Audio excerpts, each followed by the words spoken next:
Fala galera, a entrevista de hoje é com o Rafael Lima, do canal Ideias Radicais. Deixe aqui nos comentários quem mais vocês querem que a gente entreviste e se inscreve porque tem mais entrevistas bacanas vindo por aí. So we can be free.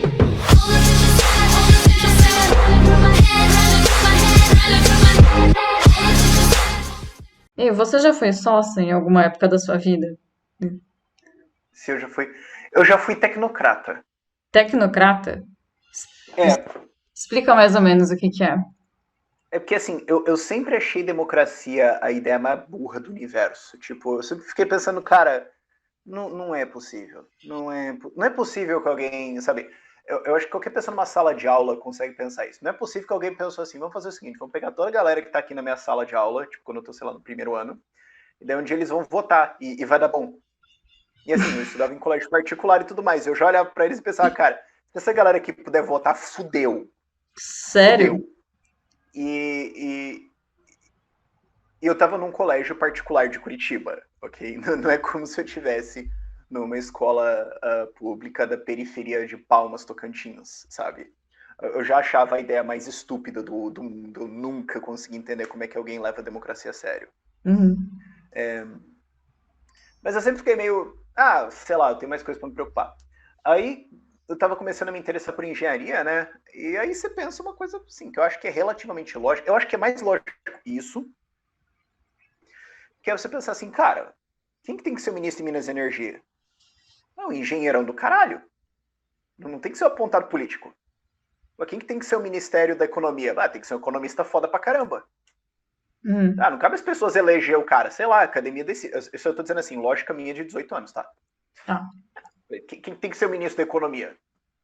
Tem que ser um economista fodão aí, um puta do investidor, um puta do empresário. Mas se as pessoas podem votar nele. Dane-se a opinião das pessoas, pô. Se as pessoas fossem votar em, pô, sei lá, quem que é o melhor, sei lá, músico, não ia sair um negócio muito bom, entendeu? E eu acreditava nisso. Aí, uns 19, 20 anos de idade, eu estava em psicologia, eu comecei a entender a análise do comportamento e efeito de punições e reforços e incentivos. E eu comecei a pensar, e de novo, ainda tentando, tipo, desenhar um sistema, 19 anos na minha cabeça, 20 anos de idade. Pensei, cara, como é que a gente faz um sistema onde todo mundo tem o melhor incentivo para fazer as coisas? Tem que ser um que quando você erra, você é punido, e quando você acerta, você é reforçado.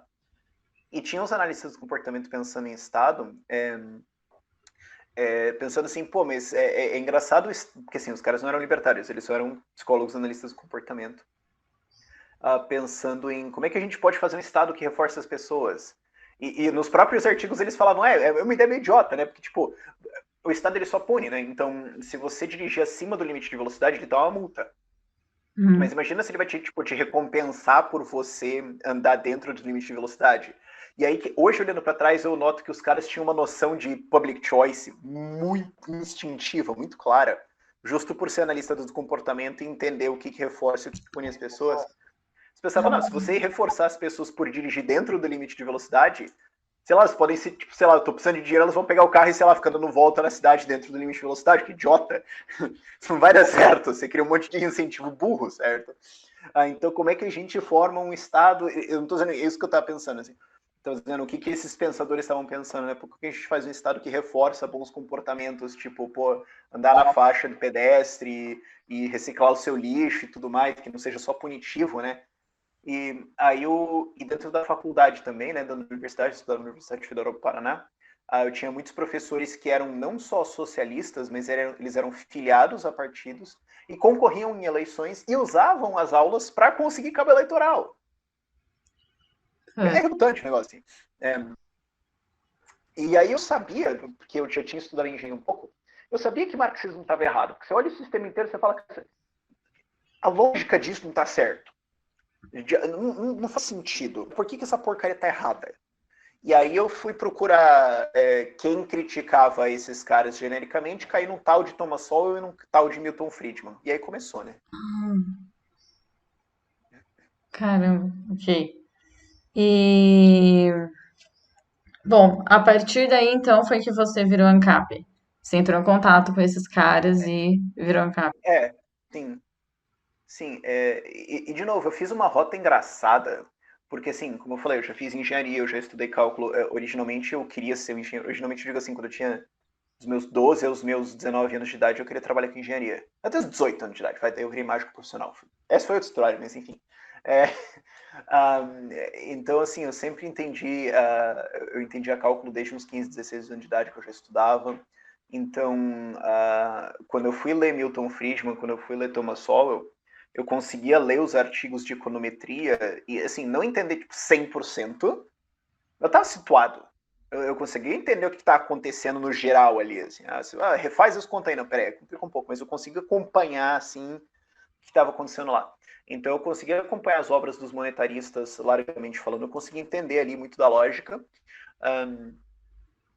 Então eu estava virando, assim, um liberal clássico ali, né, ali nos meus 20 anos de idade, 20, 21, assim. Aí isso é 2010, 2011, assim. 2011, talvez um pouquinho no começo de 2012. E aí eu tava vendo tudo do Milton Friedman, né? E aí um dia um repórter perguntou para ele, tem um vídeo lá dele que um repórter perguntou para ele, não, mas você é a favor de privatizar tudo? Aí ele falou, não. Mísseis nucleares, o exército, justiça, polícia, não. Meu filho acha que sim, mas ele é anarquista, ele é meio doido. Mas eu acho que não. E eu pensei, vou ler o filho desse cara, né? Ele parece um cara interessante. Não sei, me chamou atenção, né? Aí eu fui ler o tal de David Friedman. Pô, vamos ler essa parada aí, né? Aí eu fui ler o livro dele, Maquinário da Liberdade, e eu saí do Maquinário da Liberdade ANCAP. Até então eu não tinha descoberto a Escola Austríaca de Economia. Não sabia que existia. Uhum. Aí, isso foi assim, fim de 2011, começo de 2012, vai. Muito largamente falando. Aí eu falei, bom, cheque suas fontes, né? Quem que é o... Porque assim, eu tô gostando desses caras, mas quem que é o cara que critica eles, mas que não é um comunista desgraçado? Um tal de Mises. Vamos ler esse troço. Mas beleza, abre o Ação Humana, vê os primeiros capítulos ali, né? Porque os primeiros capítulos da Ação Humana são maçantes pra caralho.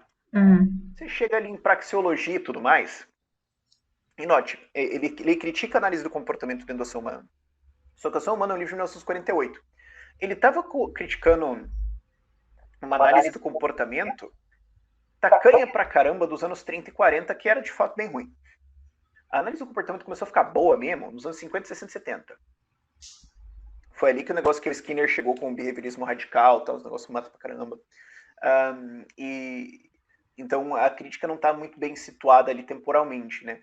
Mas se você entende a análise do comportamento, se você entende reforço e punição e como as pessoas funcionam, é praxeologia.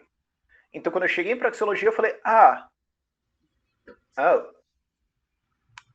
de fato tem um problema muito grave em econometria, porque eu não posso, porque utilidade não é um valor cardinal, né? Putz, eu nunca tinha pensado nisso. Droga. E ali, sei lá, até a página 200 eu já era um austríaco, aí o resto... E curiosamente o professor Biratan Iorio, ele tem mais ou menos a mesma história, né? Quer dizer, mais ou menos a mesma história, puta resumão, né? Ele se formou doutor em economia, monetarista o caminho inteiro, entregou a tese de doutorado dele. Aí falou, vou ler uns troços diferentes aqui. Tô estudando esse troço aqui faz um puta tempo, tô cansado, vou ler uns troços diferentes. Acabou lendo um tal de Ação Humana. Aí ele falou, folhei o livro, assim, por cima eu não vi nenhuma conta, assim, gráfico e tal. Eu falei, que porcaria de livro de economia isso aqui, o que tá acontecendo aqui, né? Aí eu abri meio cético, tá, de novo, né, sobrevive os primeiros capítulos, ele falou ali na página 100, percebido que tinha algum problema muito grave. Ou aquele autor estava totalmente errado, ou eu estava totalmente errado. De duas uma. Aí ele conta, né? Até a página ali 150, 200, eu percebi que quem estava errado era eu. Aí eu percebi que eu era um economista austríaco e fui ler o resto. Então ele tem uma história... Eu acho que a ação humana tem esse efeito nas pessoas, de você ler o negócio ali e falar, putz, complicou agora. Tá. Então esse foi o seu momento Bender, né? Aquele momento, agora os meus olhos se abriram, agora tudo faz sentido. Sim. Ok. E ali no meio de 2012 eu já tava... No começo de 2012 eu já tava tipo Imposto é Roubo, Estado é uma Gangue. E daí eu fui ler os austríacos e conhecer a galera e tal. Até final de 2013 eu já tinha me afundado em Mises e Rothbard. Contexto, eu ignorava que a minha faculdade existia também, tá? Tipo... eu ainda estava na faculdade, mas eu só estava tipo, em corpo. Não, pois é, mas só por curiosidade, como é que completamente. você fazia para cursar psicologia e ler tanto livro de economia? Então, vem aí por que eu cursei psicologia, né? Porque, como eu falei, eu estudava. Eu queria fazer engenharia até uns 18 anos de idade, aí eu resolvi que eu não queria fazer isso, eu queria ser mágico profissional. E a minha família, vamos dizer que eles não aceitaram isso muito bem. Eles não acharam isso muito legal. Vamos resumir isso assim. E eu fui relativamente intimidado por várias fontes diferentes a fazer alguma universidade, algum curso superior. E eu não queria fazer nada. Eu queria ser mágico profissional. Então eu tive uma lógica de pensamento que, assim, com todo respeito aos psicólogos, a minha esposa é psicóloga, tenho vários amigos e tudo mais. Mas a minha lógica de escolha de curso foi o seguinte: que curso que eu posso fazer nada, mas parecer que eu estou fazendo alguma coisa? Porque daí eu posso continuar treinando como mágico e trabalhando e fazer isso e só aparecer nas provas da universidade, tipo, passar e dane-se, certo? Então, assim, engenharia não rola, né? Biológicas não rola. Sociologia, você não precisa fazer nada, mas não parece que você está fazendo alguma coisa também, então não vale, né? Filosofia é pior ainda, porque você precisa fazer coisa pra caramba, mas não parece que você está fazendo nada. Então é ainda mais complicado, né? Aí um monte de gente fala, pô, administração, tem um problema, querido. Minha mãe era mestre em administração, hoje ela é doutora em administração. Então ela ia saber muito claramente que eu não estava fazendo merda nenhuma, né? Então não funcionava. Então eu estava olhando a lista de cursos ali e falei, psicologia. Aí eu fui conversar com algumas pessoas, né? E era engraçado, porque assim, elas achavam que eu estava tentando entender o curso, e na verdade eu estava tentando entender o quão difícil era o curso. Depois de tempo ela sacava o que eu estava querendo fazer. Mas eu entrei em psicologia e, de fato, na maior parte do curso você pode fazer absolutamente nada e se formar perfeitamente. Eu acho que qualquer psicólogo vai concordar com isso. E aí eu descobri que... Porque, assim, em psicanálise você pode literalmente falar qualquer coisa na prova e não tá errado. Aí depois tem todas as matérias de socialismo, que eu nem sabia que existia dentro de psicologia, e de fato é só você encarnar, tipo, sei lá, bota o Lula na tua cabeça falando, escreve ali na prova, você vai tirar um 8 no mínimo. Não é muito complicado, não. A fenomenologia também é um pouquinho mais complicado, mas assim, também é uma daquelas que não tem como estar errado, então você pode groselhar, tudo bem. Só que eu curti a análise do comportamento pra caralho. Então eu prestava atenção nas 7 ou 8 cadeiras de análise do comportamento que tinha no curso inteiro e ignorava todo o resto. Então, e porque psicanálise é basicamente pseudociência e a parte de socialismo também é pseudociência pra caramba, você pode literalmente não compreender nada do que aconteceu, falar qualquer merda na prova e tá certo. Então você passa muito fácil. Então eu tava ignorando o curso, estudando E economia você chegou libertária. a se formar no curso ou não? Não, eu larguei no 4º ano. Largou no quarto ano e foi fazer o quê? Eu fui... Na época eu tinha uma empresa que eu importava e revendia baralho, né? Porque como eu era mágico, né? Ela estava dando muito certo, eu estava ganhando muito bem, e daí a faculdade só estava atrapalhando meus estudos e estava trabalhando na minha empresa. Aí, como eu já estava na prática ganhando mais que minha mãe, eu falei, ó, seguinte, eu tô fora, tá? Aí foi meio difícil ter objeção, porque... E Você assim, tem o dinheiro, você tem voto, né? Você tem eu tinha livre esse escolha. patamar, porque minha mãe ganhava bem pra caramba, eu falei assim, bom, na prática aqui eu tô ganhando naquela, então, pô, cara, então tá tudo bem, né? Não é como se eu vou morrer de fome e fica mais difícil ter uma objeção, né? Porque quando eu tava começando, sei lá, 4 anos antes, eu tava ganhando, sei lá, 1.000, 2.000 reais por mês como mágico, aí beleza, alguém até pode dizer que você tá passando fome. Agora, quando quem tá criticando isso vai tá ganhando menos que você, aí você meio que ganha um argumento, né? Mas eu saí porque você chega no final do curso, aí começa a parte em que você tem que fazer um TCC e atender estágio, então daí você tem que de fato fazer alguma coisa. Eu falei, nessa parte eu não quero, eu fui embora. Peço desculpas pelo massivo desperdício de dinheiro público, mas se eu não tivesse pego a cadeira também, ia ter sido desperdiçado tudo igual, então fazer o quê? Ok. E tem algum sócio na sua família? Será que tem? Não sei, eu nunca parei pra pensar em... Sei lá, eu não ligo pra isso dentro da família, honestamente. Eu já trabalho com isso tanto no meu dia a dia que... Deve ter, não sei. Deve ter. E quando você. Tem um tio meu, que na verdade é tio da minha esposa, né? Eu considero tio meu, que ele já foi vereador pelo PT na cidade dele. Mas é porque ele era só o revoltado da cidade, aí quando a cidade emancipou e tinha partido, tinha o PT e os filhos da puta da cidade. Ele falou, vou PT. Aí ele entrou no PT, entrou no mandato, e o PT cobrou o dízimo, né? Porque eles cobravam como 10% do salário do mandatário. Aí ele falou, não vou pagar. Aí eles expulsaram ele do partido. Caramba. Isso eu tô falando, uma cidade assim que na época devia ter 3.101 habitantes, sabe? Nossa. Um bairro, né? Praticamente. Não, não é um bairro, é uma quadra. E você chegou a perder alguma amizade quando você começou a fazer vídeo pro YouTube? Não, não, eu já tinha perdido todas elas antes. Ah, entendi.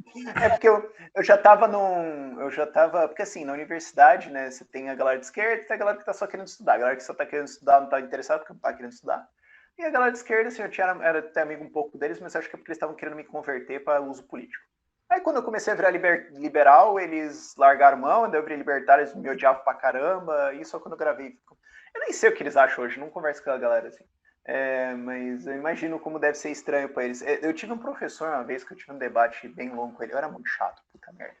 Era aqueles caras que ficavam enchendo o saco na aula, cara. E ele se candidatou várias vezes a vereador em Curitiba pelo pessoal, falhou em todas, felizmente. Eu fico imaginando, às vezes, quando, sei lá, se ele. Às vezes, assim, uma vez por ano eu penso nisso. Pô, tinha aquele cara, né, que uma vez cobrou o estatuto do PSOL numa prova de psicologia. Na puta.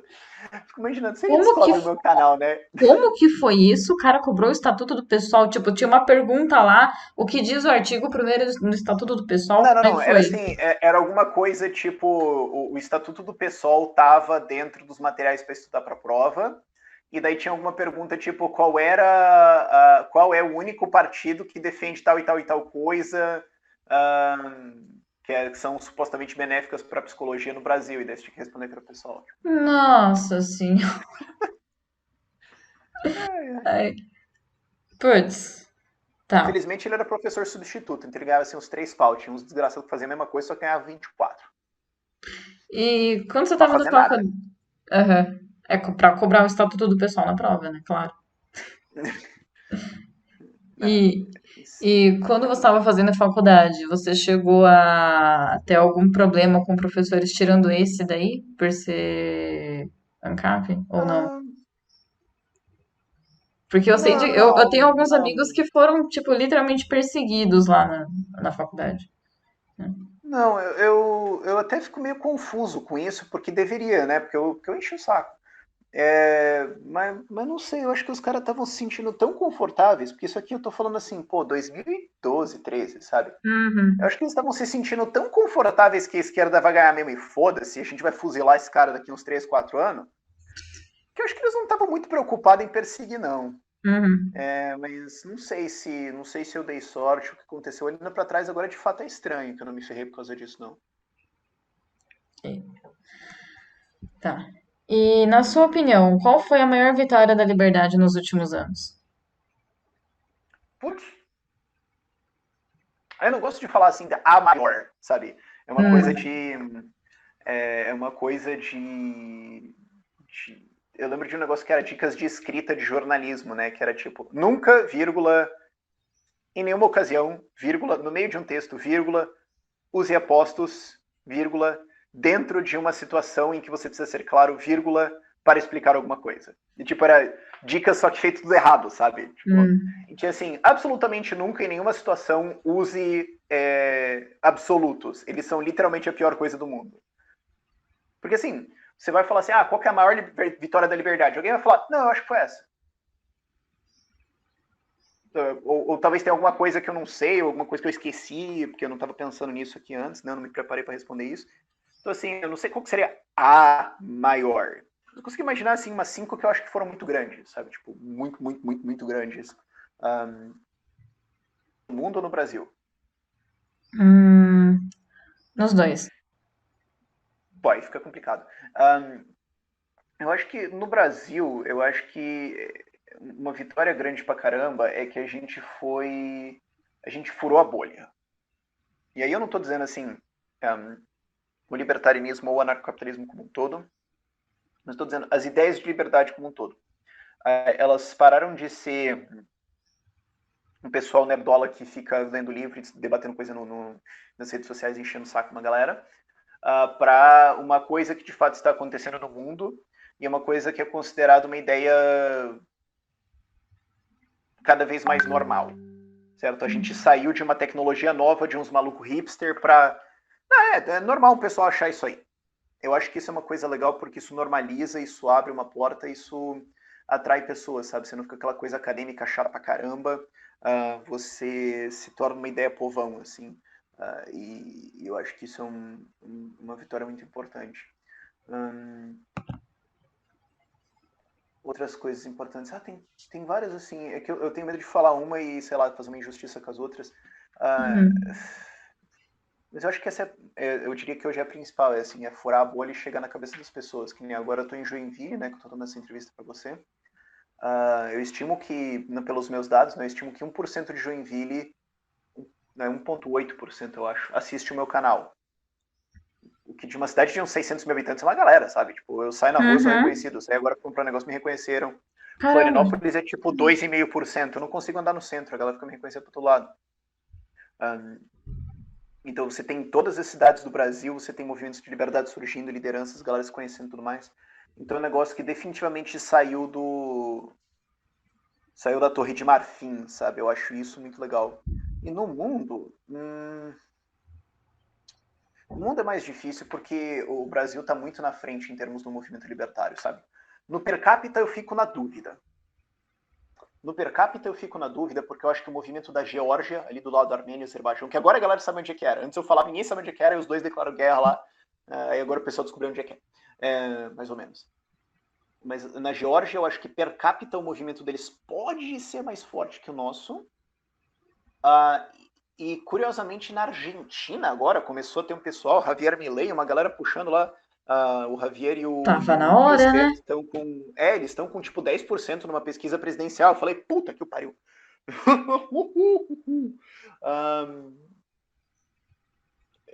Eu não sei exatamente qual é o maior país assim per capita. Eu sei que no volume bruto deve ser o Brasil mesmo. Mas eu acho que no resto do mundo o movimento ainda está um pouco incipiente.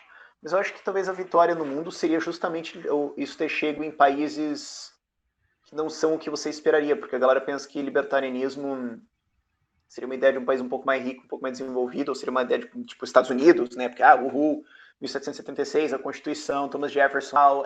Então, não. Se for ver, tem movimento forte na Argentina, Brasil, Colômbia, Geórgia. Quando eu estava na Conferência Escola Austríaca em Viena no passado, as duas maiores delegações eram Romênia e eu acho que Polônia. Você fica meio, o quê? Sabe, as ideias estão chegando nos países assim que não são os que você esperaria. Eu não consigo muito bem entender por que isso está acontecendo. Porque você imaginaria que seria assim, Reino Unido, Estados Unidos, Canadá, Austrália e Nova Zelândia. Ou seriam os países que são mais economicamente livres, certo? Não. Nos países assim, Romênia. Você fica, hã? Não, pera, eu vou precisar de um PowerPoint para me explicar isso aqui. Pera aí, sabe? Eu acho que isso é uma vitória relevante também. Se eu não me engano, esses países foram. O povo desses países foram muito oprimidos durante a época em que a União Soviética existia, não é? Talvez. Isso é um fator. Isso eu acho que é um dos fatores comuns em países que têm movimentos libertários mais proeminentes. Eles tiveram uma ditadura comunista. Não que seja um método muito bom de chegar lá. Mas eu acho que é porque a galera entende tão pesadamente, tão claramente o que é a repressão soviética, né? Se não viveu na pele, né? A galera de uns 20 anos de idade não viveu isso na pele. Mas toda a família viveu, todo mundo lembra e todo mundo tá traumatizado pra caramba com isso. Eu acho que isso ajuda a pessoa já a rejeitar a ideia de um Estado grande, seja de esquerda ou de direita, ou foda-se. Eu acho que isso já ajuda a galera a rejeitar. Mas todos os exemplos que eu dei estavam dentro da União Soviética ali, né? Mas daí, Argentina e Colômbia. Colômbia tá despontando agora um pouquinho mais. Argentina porque faliu. Mas se fosse porque faliu, um monte de país ia ser libertário. Pera, isso não explica muito bem, sabe? O Brasil já seria libertário há vários anos, né? Não, se fosse assim, você precisa falir para virar libertário. Então a Argentina já tinha sido privatizada 4 vezes, pô. Fica isso. E eu acho que no fim das contas, é por isso que eu falei que a maior vitória é a ideia crescer, porque eu acho que no fim das contas isso volta, porque alguém pode falar assim, uma tecnologia, é o Bitcoin, é isso, é isso. Tá, mas tudo isso no fim das contas volta para duas coisas que é ideias e pessoas. E você tem ideias boas, você tem pessoas boas que vão levar isso para frente. E eu acho que, assim, a gente tendo lideranças boas que vão levar isso, o negócio funciona. Eu acho que essa é a coisa principal para ser comemorada. Mas o que provocou isso nesses países, eu não... Eu tenho muito medo de teorias deterministas, assim, Uhum. e acabar caindo numa regra que não faz sentido e deixar isso me guiar para um lugar errado. Então eu prefiro ficar na dúvida, sabe? Certo. Ahn, e você é muito criticado por alguns libertários por interferir na política. Então, quais são Uhum. os seus argumentos para usar a interferência na política como uma forma de repente, defesa contra o Uhum. Estado? É, bom, em parte defesa, em parte ataque. Hum, Em parte eu estou atrapalhando ativamente, tentando atacar, atrapalhar, acabar. Em parte é só defesa, né? Tipo, vamos tentar impedir aqui ver o que a gente consegue fazer. Mas parte da situação é ataque mesmo, é para acabamento. É, sei lá, eu sinto que eu não tô com o ônus da prova, sabe? Eu sinto que o ônus da prova tá com eles, mas uhum, porque tá. mas assim, eu tinha essa visão de ser antipolítico em 2015, começo de 2016. Aí eu fui estudar para tentar fazer o argumento mais profundamente. Eu vi que eu estava completamente errado. E inclusive que a literatura brasileira e americana não bate. Isso aqui é engraçado. Porque o termo, por exemplo, o uso do termo gradualista ou essa rejeição antipolítica e tudo mais é uma coisa basicamente brasileira. Que se você for ver na literatura americana, nos libertários lá, não tem muita base. Tem uns 3 ou 4 caras um pouco mais fora da casinha, é isso, e eles nunca usam o termo gradualismo para querer dizer votar. Então, volta e meia, eu acho que a galera que tá querendo usar isso, assim, honestamente, e não é nem zoeira com eles, às vezes eu fico na dúvida, será que o cara entende inglês e interpretação de texto, ele tá entendendo um negócio aqui errado, sabe? Eu já fiquei nessa dúvida sincera algumas vezes. Mas, pô, qual que é o argumento ético? Cara, é simples, os caras tacaram isso na minha cabeça. Eu participar, eu votar e tudo mais, não significa de nenhuma forma aceitação, não tem como você demonstrar isso. Ah, eu não estou concordando com nada do Estado, eu não estou fazendo nada de querer tornar ele mais eficiente e tudo mais. Eu só estou falando, cara, já que o cara impôs essas regras e dentro delas ele permite que eu atrapalhe ele, ou permite que eu faça várias coisas para evitar o crescimento dele ou até para encolher ele, eu vou usar isso. Aí outro debate é se isso é eficiente, mas isso aí é outra coisa. Mas não tem nada de antiético nisso. Mas vai receber, os candidatos vão receber o dinheiro lá, se o cara for mandatário, ele vai receber o salário. Cara, mas você votar ou não votar, não, o salário vai continuar existindo. Não, tipo, se, se tem se tem 40 comunistas fazendo um curso numa universidade federal e você troca por 40 libertários, o gasto vai ser o mesmo. Mas os 40 libertários não vão entrar no vestibular lá. Tá, então vai entrar 40 comunistas. Não vai mudar nada. Tipo, você fala assim, eu não quero, não vai mudar o gasto. Ele vai continuar lá.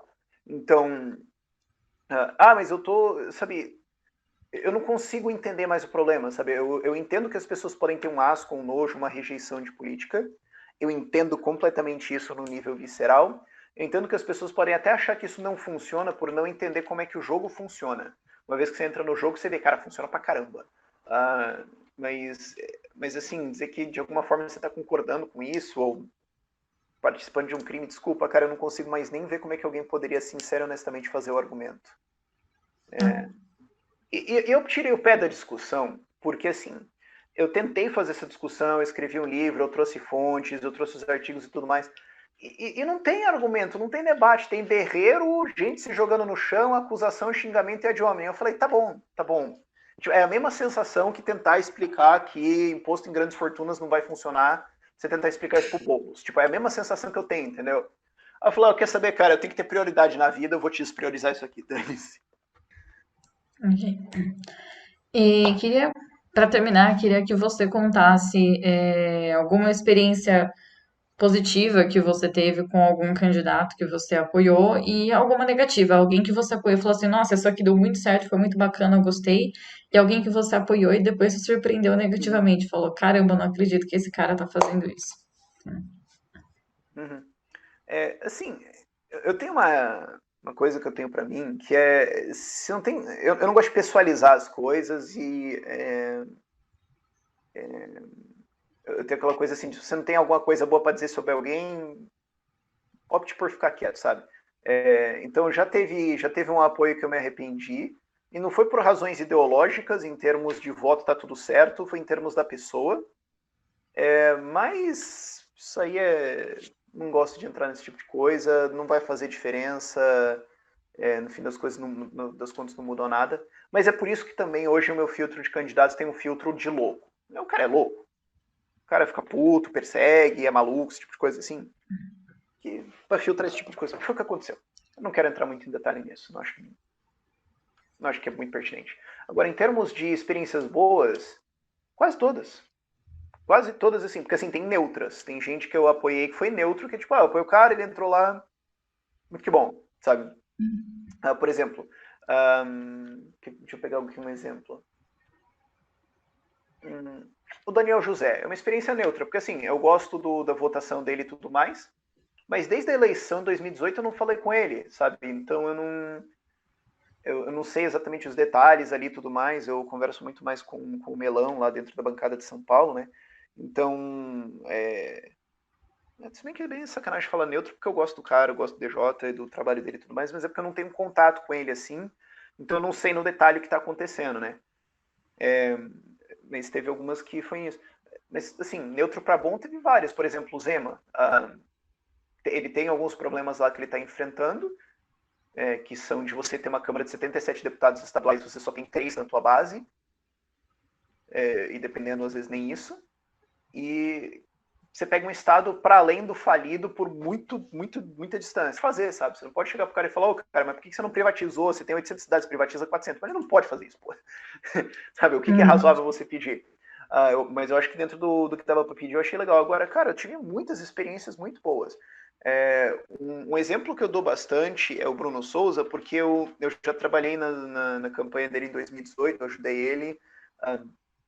E ele eu moro em Curitiba, ele mora em Floripa, eu tô a 4 horas de carro dele, a gente se conversa bastante e tal, trocando ideia de propostas, às vezes ele tá com dúvida, ele me liga, tipo, cara, eu não sei, tipo, eu sei como votar nisso, mas como é que eu explico isso, tal, a gente conversa bastante. E, cara, é um mandato, assim, eu vou ver ele daqui a pouco, inclusive, no evento do Gabriel Zanon, que é o candidato apoiado lá em Itajaí. Eu tenho esse hábito de falar o meu candidato apoiado como se fosse propriedade minha, tipo, sei lá, o mano no cara. Não é, mas eu não gosto desse termo. Mas é piloto automático. Mas o Bruno foi muito legal. O Camozato fez um trabalho muito foda no Rio Grande do Sul também. Eu acabei não apoiando ele na eleição de 2016. E agora a gente tá apoiando o Saavedra por razões estratégicas, porque tipo, a gente tá tentando produzir uma bancada na média boa, não tem nada contra o Camozato. É só tipo apoio estratégico por causa de como a votação funciona. O Pepe e o Osterman, cara, puta experiência boa pra caramba. Os caras barraram 30 bi de imposto ao longo de 10 anos aí, algumas semanas atrás, no Rio Grande do Sul, cara. Como é que alguém fala assim, essa atuação não funciona? Tá bom, cara, fala a última vez que você prejudicou o Estado no valor de 30 bilhões de reais. Eu espero. Você pode escrever um artigo, eu espero você me explicar como que a sua ação prejudicou o Estado ao tom de 30 bilhões de reais. Eles barraram um aumento de imposto lá que dava 2,7, 2,8 bilhões por ano. Então, ao longo de 10 anos, contando o crescimento econômico um pouquinho, dava uns 30 bi, né? Foi uma experiência muito boa, eles estão fazendo um trabalho muito legal. Sabe, no geral são experiências boas, assim, que eu não estou tão no dia a dia deles, então eu não sei os detalhes. O Bruno Souza, eu tenho mais detalhe da atuação dele. O Rio Grande do Sul está mais em contato com eles. O da Cunha, ultimamente, eu estou mais em contato com ele também. A atuação dele está muito legal lá. Tanto que ele vai ser retirado da CCJ porque ele está enchendo o saco demais. Né? Ele é, como deputado estadual, ele está na CCJ e ele dá muito parecer negativo, então que pediram para tirar ele de lá, porque, o cara é um puta coveiro aqui, qualquer coisa ele enterra, não dá. Então, quer dizer, a atuação tá muito boa, cara. Eu não apoiei ele em 2018, deveria ter, e no que ele for fazer pra frente eu apoio ele. A galera não conhece, assim, porque ele também é daqueles caras que é foda pra caramba e disfarça. E muita gente não sabe, mas o da Cunha, ele já tomou voz de prisão em defesa da liberdade. Sabe, tem muita gente que se tivesse tomado isso, ia fazer tudo um puto estardalhaço e tudo mais. Eu tô trabalhando junto com ele, tem aí acho que 1 ano ajudando ele, e só fiquei sabendo essa história uns 2, 3 semanas atrás. Quando o Buzzer fez a primeira viagem deles, né, saindo lá de BH, eles foram parados pela NTT, obviamente, né, porque como ousa você inovar no Brasil, tá errado. E eles queriam descer todo mundo do ônibus, tal, mandar todo mundo de volta para casa. Plantou na porta, né, ele era advogado da empresa, se plantou na porta do ônibus e falou, daqui eu não saio, daqui ninguém é mentira, eu quero ver. Você olha pro da Cunha e pensa, como é que eu vou passar por ele, cara? É um cara grande pra caramba de altura, meu Deus do céu. Eu tenho dó do cara que vai tentar ali. Se fosse Daniel José ali, eu penso, bom, né, mas... agora, aí o que aconteceu? Aí o fiscal foi lá e deu voz de prisão nele. Aí ele falou: parabéns, seu gênio, você deu voz de prisão pro advogado no exercício da profissão. Eu não posso sair daqui, você não pode sair daqui, a gente vai ter que esperar o AB vir aqui para acompanhar a prisão, e você acabou de se prejudicar pra caramba, sabe? Aí chegou outro fiscal lá, falou para esse primeiro: o que tá acontecendo aqui? Não, pô, dei voz de prisão aqui no cara, o cara é advogado. Diz que o fiscal mais sênior falou: por que você é burro? Faz o seguinte: não, tá bom, vai, cancela isso aqui, vai, volta lá pra rodoviária, vocês despacham os passageiros pra cidade que vocês querem lá, e a gente, vamos acertar o negócio aqui. E de fato não deu nada, todo mundo seguiu viagem e tudo mais. Mas isso foi uma experiência, e ele não estava nem ainda pensando em concorrer, né? Então, eu gosto muito do cara. Mas assim, no geral, as minhas experiências foram boas ou muito boas. Tem algumas poucas que foram, assim, que eu diria neutras, porque eu não acompanho o dia a dia, eu não sei o que aconteceu, então eu não consigo, né, estar junto ali do negócio. Mas, cara, é isso, assim, no saldo tá legal, e agora, pô, eu tô apoiando esse ano aí quase 70 candidatos.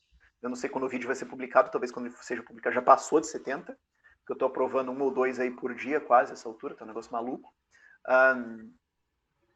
E é tudo gente muito boa, muito motivada, muito trabalhadora, muito dedicada, muito amante da liberdade, e que eu sei que vai dar um trabalho desgraçado pro pessoal que vai ficar contra, viu?